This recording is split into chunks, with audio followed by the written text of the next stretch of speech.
Angela and I work with anxious women and help them become confident from the boardroom to the bedroom.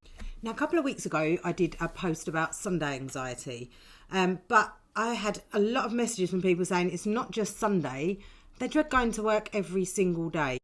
Are you someone that goes from job to job and, same shit, different day? Do you find that you'll start off somewhere and everything will be great, and then, a couple of months in, it all turns to shit, something happens and you just think, I can't do this anymore, I hate my job. No matter where you work, you hate it.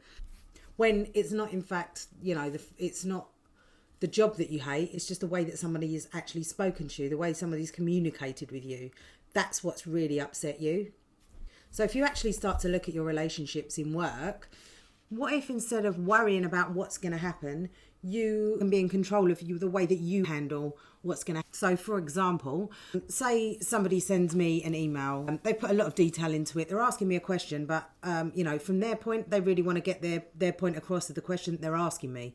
So it could be something in quite a lot of detail. Now, I've scanned through that email.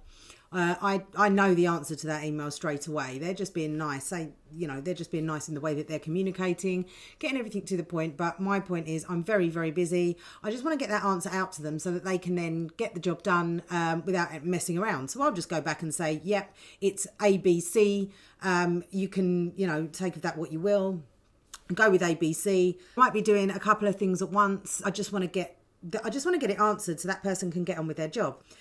Say you then see that email from your boss. I think I put a lot of heart and effort into that. I put a lot of, thought into the email. And then all you've got back is, yeah, number one's right, number two's right. You're going to be pissed off because you're just going to think that, I've either done something wrong. They don't like me. They haven't communicated that well with me, which is completely understandable, but also completely untrue. That person might have just been so busy they unintentionally have sent you an abrupt email.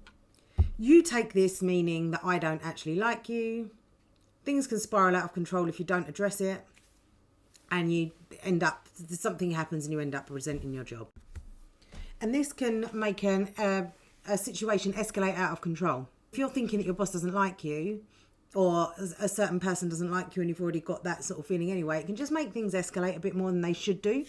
And a lot of the times, the reason why people get anxiety at work or they end up dreading going to work is because of a lack of communication between themselves and their colleagues or their bosses. And this can be easily resolved with good communication. An example of this is, instead of firing back a really stressy email to somebody that's pissed you off at work, sit there and write a therapy email. Don't send it. Done this many times. Somebody that's pissed me off at work, just sat there and wrote, this is what I'd really say. But if you do it on your phone, so you don't actually send it, because if you actually send it, it could end up getting you sacked. But, just what would you actually say? Just a therapy, get it all out, and then, that's that part of your anger gone, or the expectations that you had. It's all out on, and then also picture what the other person, how the other person is. So if it's your boss, are they really busy? Have they got, are they just giving you the response that you need to be able to get on with your job and be able to do your job? And that's the reason why that they're sending you an email like this.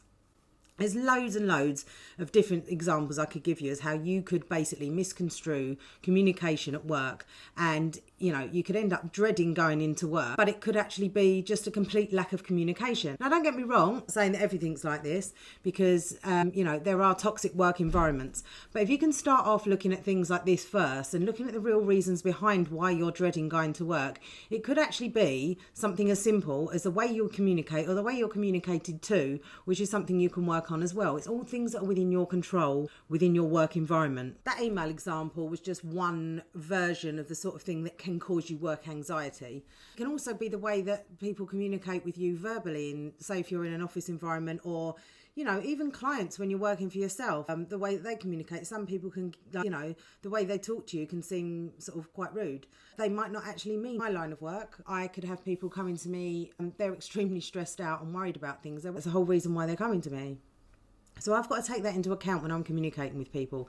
And how you come across too, because don't forget, if you're feeling a bit anxious about work and, you might come across different to your boss, the way that you project yourself as well does have an effect on the way that people communicate with you. So just learning to be able to communicate yourself better, the way you use your words, the way you send emails, the way you send texts. And if you're really struggling and you're finding that sort of emails and texts aren't a really sort of your sore point, pick up the phone. Or, even if you set up a Zoom call, Skype, whatever.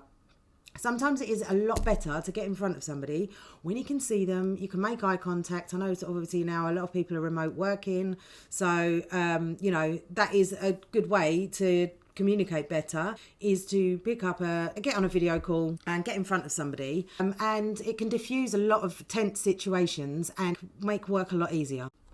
So instead of looking at it like you dread going to work, try next time when things come up that are giving you anxiety, try and work out exactly where they're coming from. Write them down. So is it a specific person? What is it about that person? Is it a part of the job that you don't like? So is there something that you're doing physically that you don't enjoy, that gives you anxiety? Is there a way you can change that? Is there somebody you can speak to? Do you have the open communication with your peers and your bosses that you could do about making some changes within your work? Because a lot of the time there's a lot you can do within your work to make your work a lot more bearable, and you might actually find that once you've worked out these communication issues, you actually end up liking your job. And if it's a case of like, no, Angela, everyone I work with is psychopaths, it's a completely toxic environment, then fine. You learn to communicate better with those sorts of people. There are ways of dealing with people like that and ways of talking to them. If they are narcissistic, if they are controlling, there's ways of dealing with that so that it makes it bearable until you can find a different job. But 9 times out of 10, the communication can really, really make a massive impact on whether or not you love or you hate your job.